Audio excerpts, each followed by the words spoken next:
Hi friends, அஸ்ஸலாமு அலைக்கும். எல்லோரும் எப்படி இருக்கீங்க? நல்லா இருக்கீங்களா? நோம்புலாம் எப்படி போயிட்டுருக்கு எல்லாருக்கும்? நம்ம இந்த வீடியோவில் என்ன பார்க்க போகிறோம்னு பார்த்தீங்கன்னா, 2வது நாள் இஃப்தாருக்கான வேலைகள் தான் பார்க்க போகிறோம். இஃப்தாருக்கு வந்து நான் என்னென்ன ரெசிபீஸ்லாம் செஞ்சேன் அப்படின்றத ஷேர் பண்ணியிருக்கேன். வாங்க ஃப்ரெண்ட்ஸ், வீடியோக்குள்ளே போகலாம். ஃபஸ்ட்டு வந்து பார்த்திங்கன்னா, வடைக்கு வந்து ஊற வச்சிடலாம் உளுத்தம்பருப்பை. அதுக்கப்புறம் கொண்டக்கடலை, கருப்பு கொண்டக்கடலையும் வெள்ளை கொண்டக்கடலையும் சேர்ந்த மாதிரி ஊற வச்சுருக்கேன். ஊற வச்சிட்டோன்னா நம்ம அதுக்கப்புறம் நம்ம வந்து அரைச்சிக்கலாம். நான் வந்து இதை வந்து காலையிலே வந்து ஊற வச்சுட்டேன். அதுக்கப்புறம் கறி வாங்கிட்டு வந்து பார்த்திங்கன்னா, அது வந்து 3ஆக பிரித்து வச்சுக்கிட்டேன். ஒன்று வந்து கிரேவிக்கு, ஒன்று வந்து சிக்கன் 65க்கு, இன்னொன்று வந்து பார்த்திங்கன்னா சிக்கன் ரோலுக்கு. ஸோ அதெல்லாம் ரெடி பண்ணி ஃப்ரிட்ஜில் வச்சாச்சு. ஆஃப்டர்நூன் வந்து ப்ரேயருக்கு அப்புறம் பார்த்திங்கன்னா வேலைகள் ஸ்டார்ட் பண்ணிடலாம் அப்படின்னு சொல்லிட்டு 3 o'clock மேலே ஃப்ரூட் கஸ்டர்டுக்காக நான் ரெடி பண்ணிகிட்ருக்கேன். அதுக்கப்புறம் பார்த்திங்கன்னா ஃப்ரூட் கஸ்டர்ட் ரெடி பண்ணி கொஞ்சம் ஆறுனத பிறகு ஃப்ரிட்ஜில் வச்சுட்டேன். அது கூலிங் ஆகிட்ட பிறகு நம்ம கடைசியாக எடுத்து ஃப்ரூட் மிக்ஸ் பண்ணிக்கலான்னு சொல்லிவிட்டு அதுக்கப்புறமா ரோஸ் மில்க் ரெடி பண்ணிகிட்ருக்கேன். இது குழந்தைங்களுக்கு மட்டும்தான். குழந்தைங்க குடிக்கிற தேவையான அளவுக்கு வந்து நான் வந்து போட்டு வச்சுருக்கேன். அவங்க நிறைய வந்து குடிக்க மாட்டாங்க. ஸோ அவங்களுக்கு தேவையான அளவு போட்டு இதையுமே ஃப்ரிட்ஜில் வச்சாச்சு. அதுக்கப்புறம் பார்த்திங்கன்னா கொண்டக்கடலையும் வந்துட்டு குக்கரில் சேர்த்து அதையுமே உப்பு போட்டு வேக வச்சு எடுத்துக்கிட்டேன்.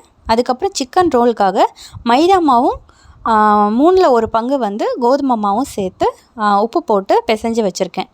சிக்கனுமே வந்து நல்லா குட்டி குட்டி பீசஸாக கட் பண்ணி ரெடி பண்ணி வச்சுட்டு வெங்காயம், அதுக்கப்புறம் குடமிளகா, கேரட்லாம் கட் பண்ணி வச்சுருக்கேன் சிக்கன் ரோல் செய்கிறதுக்காக. வாங்க எப்படி செய்கிறதுன்னு சொல்லி பார்க்கலாம். இந்த ரெசிபி ரொம்ப டேஸ்ட்டாக இருந்தது, நல்ல கிறிஸ்பியாக இருந்தது. கண்டிப்பாக ஒரு தடவை செஞ்சு பாருங்கள். இப்போ வந்து தேவையான அளவு ஆயில், ஒரு 2 அல்லது 3 டீஸ்பூன் அளவுக்கு ஆயில் சேர்த்துட்டு ஆயில் ஹீட் ஆனது பிறகு வெங்காயம் கட் பண்ணி வச்சுருக்கேன். அதையும் சேர்த்து நல்லா வதக்கிக்கலாம். இஞ்சி பூண்டு பேஸ்ட்டு சேர்த்துக்கலாம். சேர்த்து நல்லா வதக்கிக்கலாம். 1 டீஸ்பூன் அளவுக்கு சேர்த்துருக்கேன். அதுக்கப்புறமா நம்ம வந்துட்டு சிக்கன் சேர்த்து ஒரு தடவை நல்லா மிக்ஸ் பண்ணிக்கலாம். தேவையான அளவு உப்பு சேர்த்துக்கலாம். 3/4 டீஸ்பூன் அளவுக்கு மிளகாய்த்தூள், சக்தி மிளகாய்த்தூள் சேர்த்துக்கிறேன். கரம் மசாலா ஒரு 1/2 டீஸ்பூன் சேர்த்துக்கலாம்.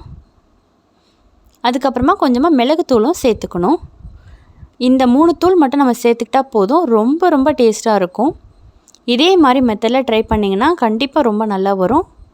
கடைங்களில் கூட இந்த அளவுக்கு டேஸ்ட்டு கிடைக்காது, ரொம்ப நல்லாயிருக்கும். இப்போ நல்லா வந்து கறியில் மிக்ஸ் பண்ணிக்கலாம். மிக்ஸ் பண்ணிட்ட பிறகு நல்லா வேக விடணும். கொஞ்சம் நல்லா வந்து தண்ணி தெளித்து வேக விட்டுக்கலாம். மிளகுத்தூள் சேர்த்தாச்சு 1/2 டீஸ்பூன் அளவுக்கு. இப்போ நல்லா மிக்ஸ் பண்ணிவிட்டு வேக விட்டுக்கலாம். லைட்டாக தண்ணி சேர்த்துட்டு நம்ம வேக வச்சுட்டு பாதி வெந்து வரும்போது நம்ம கேரட் எல்லாம் சேர்த்துக்கலாம். இப்போது பாதி வெந்து வந்துருச்சு. இப்போது கேரட், குடமிளகா சேர்த்துட்டு நல்லா மிக்ஸ் பண்ணிவிட்டு வேக விட்டுக்கலாம். லைட்டாக தண்ணி வேணுனாலும் தெளிச்சிக்கலாம். கொத்தமல்லியும் லைட்டாக சேர்த்துக்கலாம். இப்போ இதை நல்லா வெந்து வரும்போது கடைசியாக நம்ம வந்து ஸ்டவ் ஆஃப் பண்ணிக்கலாம். அவ்வளோதாங்க, இது இருக்கட்டும். இதுக்கடையில் வந்து பார்த்திங்கன்னா ஃப்ரூட் கஸ்டர்டுக்கு வந்து தனித்தனி பவுலில் சேர்த்துட்டு ஃப்ரூட்டும் நல்லா கட் பண்ணி வச்சுட்டேன். அதாவது பனானாவும் ஆப்பிளும் கட் பண்ணி ரெடியாகவே வச்சுட்டேன். இது அப்படியே ஃப்ரிட்ஜில் வச்சிடலாம். இஃப்தார் டைமில் வந்து நம்ம எடுத்துக்கலாம். ஸோ அதுக்கப்புறம் பார்த்திங்கன்னா உளுந்த வடைக்கு வந்து மாவு வந்து உளுத்தம்பருப்பு மிக்ஸி ஜாரில் நான் அரைச்சி எடுத்துக்கிட்டேன். இப்போ இது கூடவே வெங்காயம், பச்சை மிளகா, கருவேப்பிலை, கொத்தமல்லி, மிளகுத்தூள் நல்லா இடித்து சேர்த்துக்கிட்டேன். லைட்டாக இஞ்சி இடித்து சேர்த்து தேவையான அளவு உப்புலாம் சேர்த்து நல்லா மிக்ஸ் பண்ணி வச்சுட்டேன். ஸோ அது வந்து இருக்கட்டும். உடனே நம்ம வடை போட வேணாம். நல்லா மிக்ஸ் பண்ணி ஒரு 1/4 மணி நேரத்துக்காவது வச்சிடலாம். இப்போ இது தண்ணி நல்லா வத்திருச்சு, சிக்கன் நல்லா வெந்துருச்சு. ஸோ இது வந்து ஆஃப் பண்ணிக்கலாம், ஸ்டவ் ஆஃப் பண்ணிக்கலாம். நம்மளுக்கு ஸ்டஃபிங் ரெடி ஆகிடுச்சு. வடையும் நான் வந்து இடையில போட்டுக்கிட்டே இருக்கிறேன். கொஞ்சம் கொஞ்சமாக ரெடி பண்ணிகிட்டே இருக்கேன். எனக்கு டைம் ஆகிட்டுருக்கு. ஸோ இது வந்து நம்ம மாவு பிசைஞ்சு வச்ச மாவு வந்து நல்லா சப்பாத்தி விட நல்லா சாஃப்டாக தின் லேயராக நம்ம வந்து அழுத்தி எடுத்துக்கிட்டு நடுவில் வந்து ஸ்டஃபிங் வச்சுக்கலாம். வச்சுட்டு ஓரங்களில் வந்து மைதா பேஸ்ட்டு வந்து அப்ளை பண்ணிக்கலாம். மைதா மாவை தண்ணி போட்டு கரைச்சி வச்சுருக்கேன். மைதா பேஸ்ட் அப்ளை பண்ணிவிட்டு இந்த மாதிரி 2 பக்கமும் இந்த மாதிரி தடவிட்டு நம்ம வந்து இந்த மாதிரி ஒட்டி விட்டுட்டு அதை வந்து நல்லாவே ஒட்டிக்கும். சைடில் இந்த மாதிரி பண்ணிக்கலாம். அவ்வளோதான், ரெடி ஆகிடும் நம்மளுக்கு.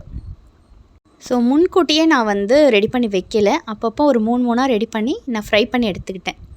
ஹை ஃப்ளேம்லேயே ஒரு மீடியம் ஃப்ளேம்லேயே வச்சுட்டு இதை வந்து நல்ல கலர் சேஞ்ச் ஆகிட்ட பிறகு எடுத்துட்டோன்னா ரெடி ஆகிடும். கொஞ்சம் வந்து ஆயில் நல்லா ஹீட்டாக இருந்தால் தான் இது நல்லா கிறிஸ்பியாக நல்லா வெந்து வரும்.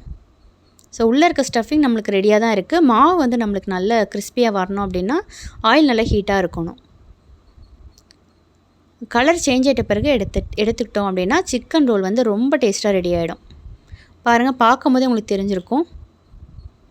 மைதா மாவு வந்து அதிகமாக போட்டு கோதுமை மாவு வந்து கொஞ்சம் கம்மியாக போட்டு பிசைஞ்சு வச்சுருந்தேன். நான் ஆயில் எதுவுமே போடலை, லைட்டாக வந்துட்டு உப்பு மட்டும் சேர்த்து பிசைஞ்சு வச்சுருந்தேன். ரொம்ப சாஃப்டாக நல்ல டேஸ்ட்டாக இருந்துச்சு. உள்ளே இருக்க ஸ்டஃபிங் ரொம்ப நல்லா இருந்தது. கண்டிப்பாக ட்ரை பண்ணி பாருங்கள். ஸோ இப்போ வந்து ரோல் எல்லாமே ரெடி ஆகிடுச்சு. எல்லாம் இஃப்தார் டைம் ஆகிடுச்சு சொல்லி எல்லாம் எடுத்து வச்சுட்டோம். இப்போ வந்து நான் ஓப்பன் பண்ணி காட்டுறேன் பாருங்கள். எந்த அளவுக்கு நல்லா சாஃப்டாக இருக்குது பாருங்கள். இந்த சிக்கன் ரோல் வந்து குழந்தைங்களுக்கும் சரி பெரியவங்களுக்கும் சரி ரொம்ப பிடிக்கும். எல்லோரும் சாப்பிட்டுட்டு ரொம்ப நல்லா இருந்ததுன்னாங்க. நீங்களும் கண்டிப்பாக ட்ரை பண்ணி பாருங்கள். வீடியோ பிடிச்சிருந்துச்சுன்னா வீடியோக்கு லைக் கொடுங்க. ஃப்ரெண்ட்ஸ் அண்ட் ஃபேமிலி கூட வீடியோவை கண்டிப்பாக ஷேர் பண்ணிக்கோங்க. நம்ம சேனலுக்கு மறக்காமல் சப்ஸ்கிரைப் பண்ணிக்கோங்க. தேங்க்ஸ் ஃபார் வாட்சிங் ஃப்ரெண்ட்ஸ். தேங்க்யூ. பாய்.